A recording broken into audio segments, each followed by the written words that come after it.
नमस्कार साथियों, वंदे मातरम सभी को। आरडीटीवी भारत में आप सभी का स्वागत है। दोस्तों, आज हम बैठे हैं अपने सारे सभी क्रांतिकारी भाइयों के पास। सबसे परिचय लेंगे पहले तो कि कौन कौन कहाँ कहाँ से आए हैं। सभी राज्यों के यहाँ पे लोग बैठे हुए हैं। ये भाई जी हैं हमारे पश्चिम बंगाल से आए हुए हैं। पश्चिम बंगाल से, झारखंड से? झारखंड से। झारखंड से आए हुए हैं। नाम क्या है भाई जी आपका? बबलू कुमार। बबलू कुमार नाम है। और ये भाई जी हैं हमारे, ये महाराष्ट्र से हैं। जी वंदे मातरम। मैं महाराष्ट्र से ब्रह्मचारी गजानन बापू जी और दिल्ली के लिए गौ माता आंदोलन के लिए आए। बिल्कुल, गौ माता राष्ट्र माता का आंदोलन होना है कल 20 नवंबर को। जितने भी साथी क्या बोलते हैं अपने हैं जो भी जुड़े हुए हैं, वो हो सके तो ज़्यादा जो दिल्ली के आसपास के हों। दूर के लोग अगर नहीं आ सकते तो जो दिल्ली के आसपास के लोग हैं वो आने का प्रयास करें ज़्यादा से ज़्यादा की संख्या में। और ये हमारे भाई जी हैं जिग्नेश मकवाना जी, ये गांधीनगर गुजरात से यहाँ पे पधारे हुए हैं।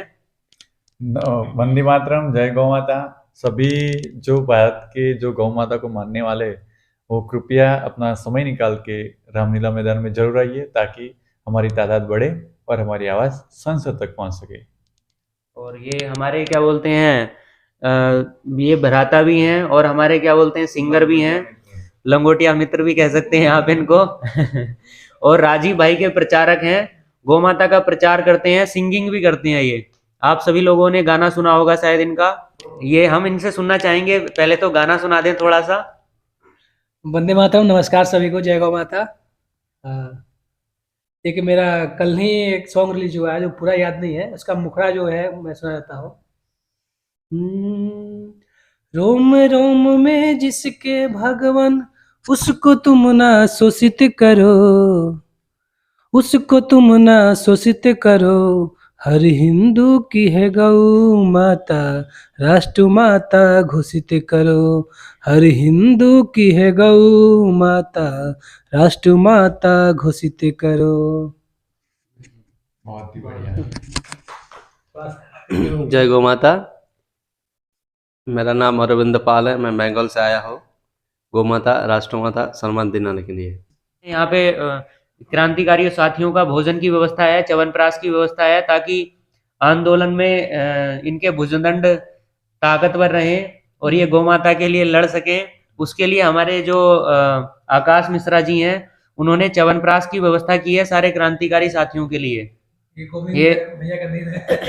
ये हमारे क्या बोलते हैं दूसरे क्रांतिकारी साथी हैं, गोविंद शरण प्रसाद जी। उन्होंने हमें गिफ्ट के तौर में दिया है सारे क्रांतिकारियों के लिए कि जब तक आप यहाँ पे रहें च्यवनप्राश का सेवन करें, ताकि गौ माता के लिए आप कार्य कर सकें, शरीर में चुस्ती फुर्ती बनी रहे। तो अब सब हम अब क्या बोलते हैं सारे क्रांतिकारी साथी च्यवनप्राश का सेवन करने वाले हैं। और दूसरा गुलकंद की व्यवस्था है।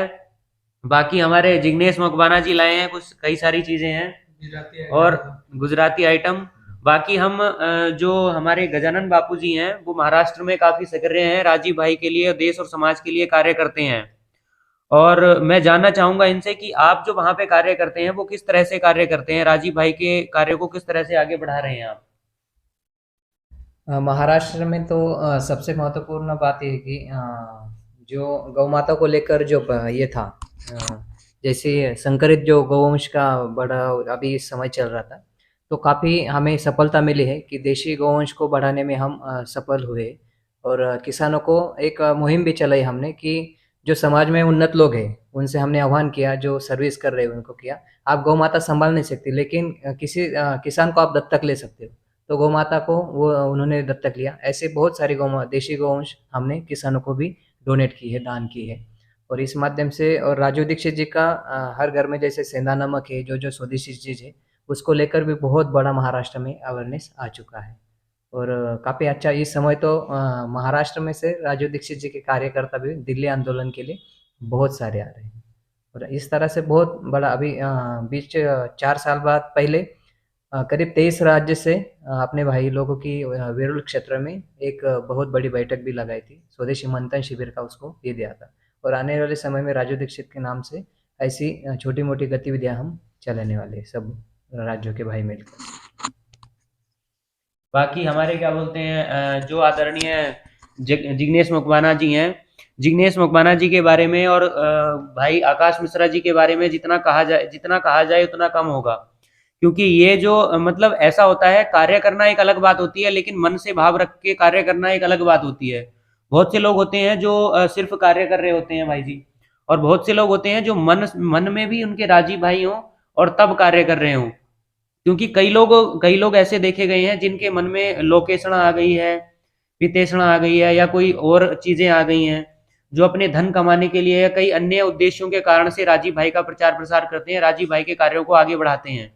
एक व्यक्ति आपने देखा भी होगा, अभी पिछले 2-4 महीने पहले करोड़ों रुपए उसने कमाए थे। तो कहने का तात्पर्य ये है कि पैसा कमाना एक अलग चीज है, और मन से भाव रखते हुए और परिस्थितियां विपरीत होने के बावजूद भी क्रांतिकारी आंदोलनों में भाग लेना, हिस्सा लेना और अपना सर्वस्व मतलब सब कुछ त्याग करके हमेशा तत्पर रहना, वो एक अलग चीज होती है। तो वो चीजें हैं हमारे आकाश भाई के अंदर और जिग्नेश भाई के अंदर। जब कहीं भी आंदोलन होता है गौ माता के प्रति, देश धर्म के प्रति, राष्ट्र के प्रति, चाहे वो क्या बोलते हैं इल्यूमिनाटी से संबंधित हो, राजीवादियों का आंदोलन हो या गौ भक्तों का आंदोलन हो, हमेशा आंदोलनों में सक्रिय रूप से मतलब अपनी भूमिका निभाते हैं भाई जिग्नेश मकवाना जी।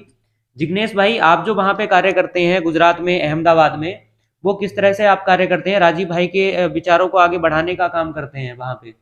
तो आपके मैंने देखा है कई सारे लोग वहां पे आपके क्षेत्र में जुड़े हुए भी हैं, और आप अपनी जीविकोपार्जन के लिए क्या कार्य करते हैं? हर मतलब आंदोलन में आप सक्रिय रूप से आते हैं और मतलब सक्रियता रखते हैं आप अपनी। मैं पेशे से एक शिक्षक हूँ, तो बच्चों को राजीववाद की तरफ ले जाता हूँ, उनकी राजीव भाई की बातें सुनाता हूँ। तो क्या पहले सुना रहा था, तो मेरे जो ऊपरी जो साहब होते हैं उनको बहुत अच्छा नहीं लगता था, तो फिर थोड़ा बीच में बंद किया था, लेकिन अभी फिर से शुरू कर दिया मैंने। तो राजीव भाई का कार्य करता हूँ, और राजीव भाई के लिए सब कुछ मेरे घर में भी जो भी कार्य है वो सब राजीव भाई के हिसाब से हो रहा है। सब कुछ हम राजीव भाई के हिसाब से ही करते हैं, जैसे सेंधा नमक का इस्तेमाल करना। फिर मैंने तो पहले तो 4 साल तो मैंने साइकिल भी चलाई थी राजीव भाई को सुन कर, तो लोगों ने बहुत मेरी मजाक भी उड़ाई थी, ये बंदा पागल हो गया है साला ऐसा भी हुआ था।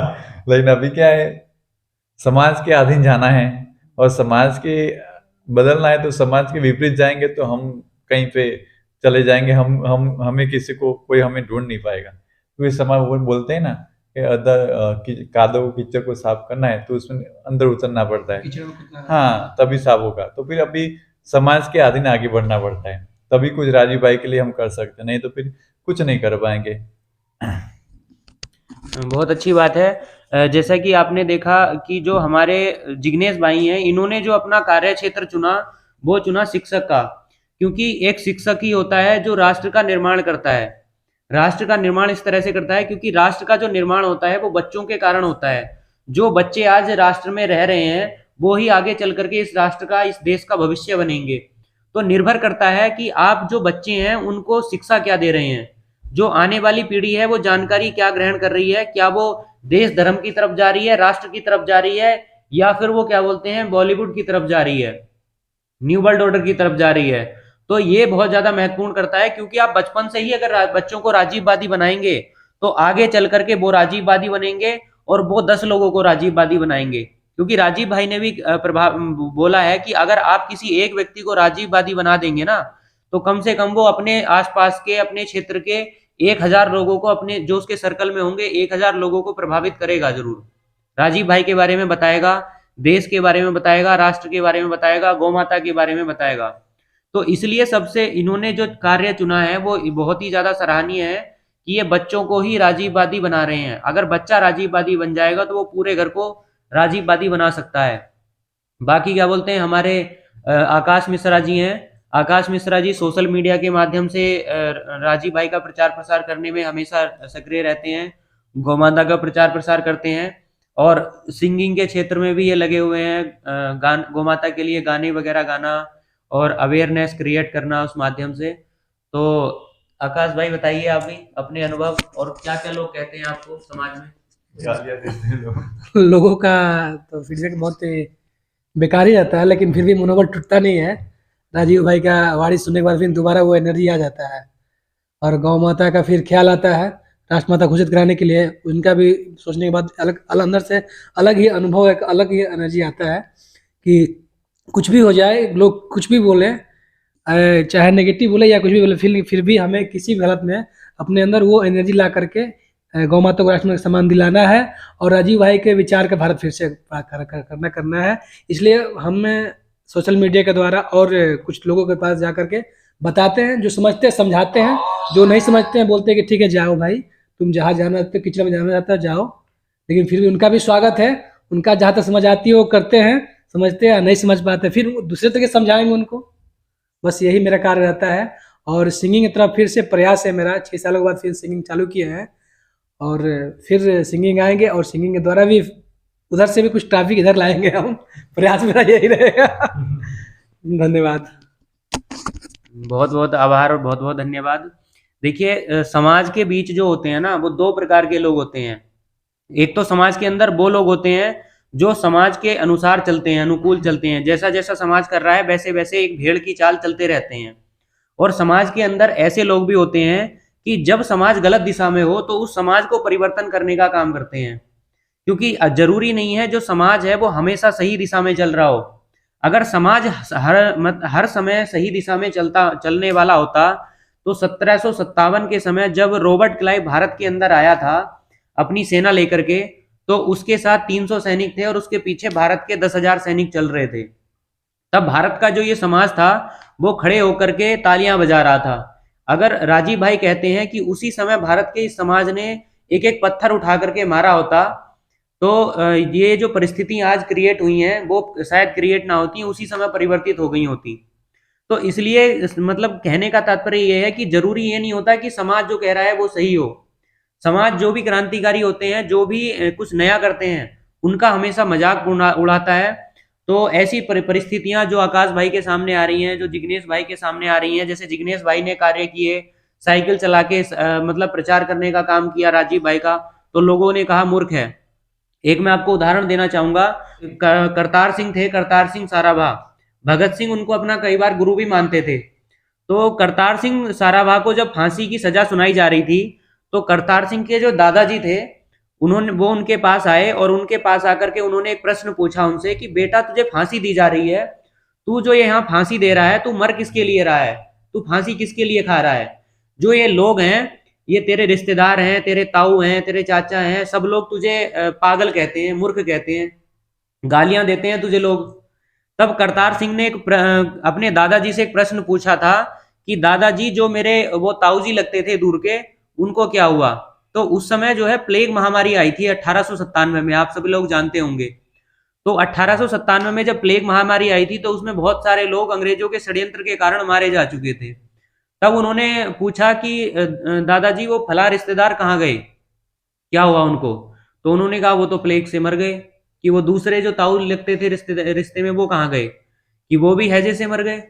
तब उन्होंने कहा कि क्या आप भी यही चाहते हो कि आपका जो करतार सिंह है वो भी किसी बेड पे पड़ा हुआ मर जाए, हैजे से मर जाए या प्लेग से मर जाए? क्या आप ये नहीं चाहते कि मैं भारत माता के लिए लड़ते हुए मर जाऊं? तो कहने का तात्पर्य यह है कि जितने भी क्रांतिकारी होते हैं, जितने भी राष्ट्रभक्त होते हैं, उनके सामने विपरीत परिस्थितियां आती हैं, लोग हमेशा उनको गालियां देते हैं। राजीव भाई ने जब कार्य किया तो राजीव भाई को भी लोगों ने पागल कहा, मूर्ख कहा, लेकिन जो इन चीजों को त्याग करके आगे बढ़ता ही चला जाता है ना, वही वीर पुरुष होता है। अगर उसी समय करतार सिंह ने भी यही सोच लिया होता कि यार लोग मुझे क्या कहेंगे, छोड़ देता हूं मैं भी ये काम, तो उसी समय ना तो क्या बोलते हैं करतार सिंह जो कार्य कर पाए वो कर पाते, ना करतार सिंह से प्रेरित होकर के भगत सिंह आगे बढ़ पाते, और ना भगत सिंह से प्रेरित होकर के दूसरे जो क्या बोलते हैं उनके साथी थे वो आगे बढ़ पाते। तो कहने का तात्पर्य ये है कि जो वीर पुरुष होते हैं वो कभी भी ये नहीं सोचते कि कौन क्या कहेगा, वो अपने मार्ग पे हमेशा निरंतर चलते रहते हैं। इसीलिए एक बात कही गई है, अक्सर राजीव भाई भी कहते थे और हमारे आदरणीय विकास भाई जिनके नेतृत्व में और जो शंकराचार्य जी के नेतृत्व में आंदोलन हो रहा है, तो विकास भाई एक बात कहते हैं जो कि मुझे बहुत शानदार लगती है, कोई चलता है पद चिन्हों पर, कोई पद चिन्ह बनाता है, ऐसा ही कोई वीर सूरमा दुनिया में पूजा जाता है।